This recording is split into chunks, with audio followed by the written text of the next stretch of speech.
Métodos de programación. Según mis escritos personales, en los métodos de programación podemos establecer que está una programación directa, que es con un archivo hexadecimal utilizando el programador PIC1, PIC2, PIC3 y cualquier programador compatible, y el PIC debe ser retirado de su base y colocado directo para su programación. La conexión dependerá del PIC. Existe otro método que es un método relativamente indirecto, que es utilizando un bootloader que permita autoprogramarse. Y al comunicarse por comunicación serial a través de un puerto con la computadora, programas como Proton, Microsep y MPLAB permiten la reprogramación y el modo depuración del mismo.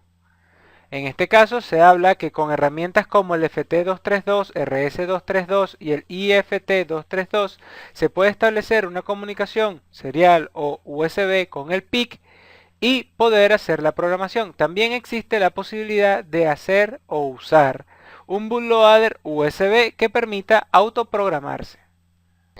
Ahondando un poco más en el tema, si hacemos la pregunta, métodos de programación de un PIC, nos vamos a encontrar con dos postulados interesantes. El primero, una guía de electronicastudio.com que dice cómo programar un PIC en 4 pasos. Acá ella establece que se puede dividir en 4 pasos: editar, compilar, quemar el PIC y probar el programa. Cuando hablamos de quemar no estamos hablando de incendiarlo, sino de hacer el grabado de la información en el PIC y de probarlo para ver que funcione correctamente. En editar se crea el programa, ya sea en ensamblador, Basic, C o el lenguaje que estés utilizando. Sin embargo, ninguno de los PIC reconoce esos lenguajes, sino que ellos lo montan en hexadecimal. Por eso se habla después de compilar, que es convertir este lenguaje a un lenguaje de programación o código fuente que va a estar en hexadecimal. Después de eso se habla de quemar el PIC o realmente programarlo, que establece utilizar, aquí dice, mediante una tarjeta electrónica y un poco de software, se pasa el programa compilado del PC al PIC, solamente con unos cuantos clics y listo. Frecuentemente se le llama programador de PIC a la tarjeta electrónica que transfiere el programa compilado del PC al PIC.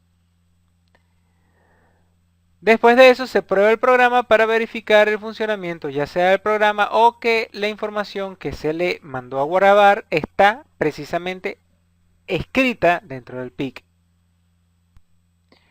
Por otro lado, otro de los postulados interesantes es este que aparece acá, que dice ICSP, cómo usar programación serial en circuito con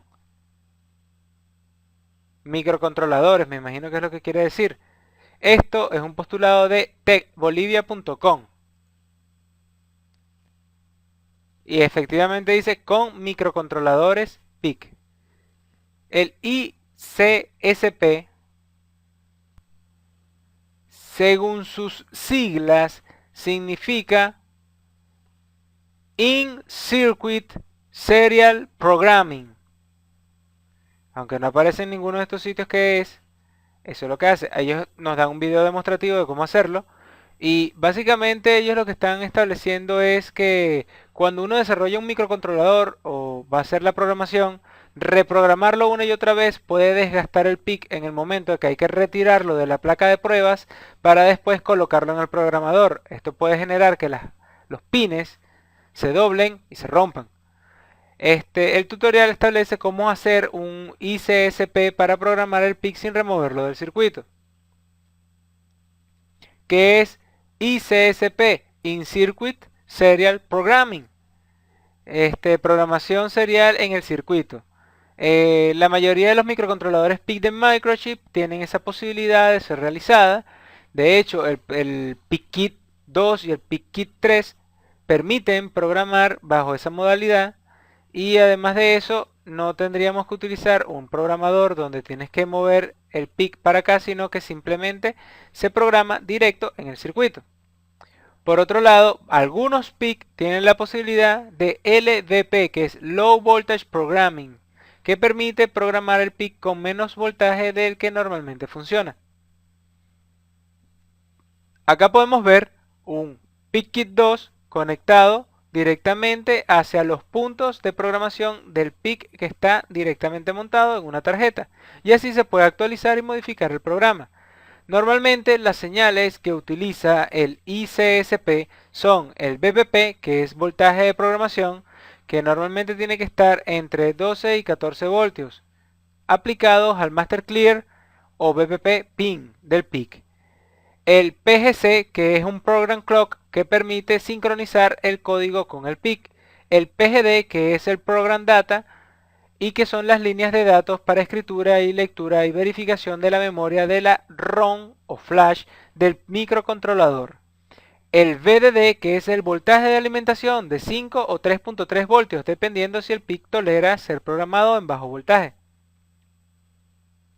Y el GND, que es el ground o la conexión a tierra del microcontrolador.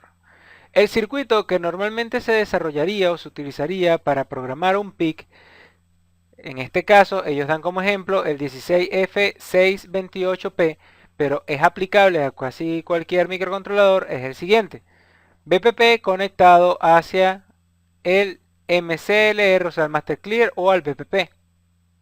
Y esto tiene un circuito de limpieza hacia el VDD para precisamente proteger ya sea el sistema, el diodo para proteger el sistema hacia donde está conectado el PIC, y el voltaje para decirle al PIC te voy a programar. Por eso los 12 voltios. Cuando el PIC recibe 12 voltios ahí, él dice, es que me están programando.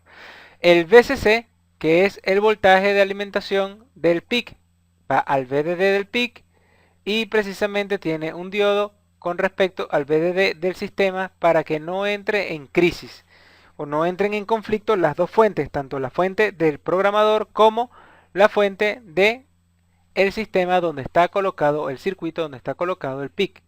GND va a GND, a la tierra del sistema o del circuito, igual a BSS del PIC. El PGD va al pin que diga PGD del PIC y el PGC va al pin que diga PGC del PIC, y con ese circuito podemos programar un PIC utilizando el programador de Microchip o que Microchip nos facilita. De hecho, otra de las formas en las que se mencionó era utilizando el IFT232, que es un FT232 montado directamente en una plaquita de comunicaciones USB por un lado y serial por el otro, utilizando la misma interfaz que acabamos de explicar.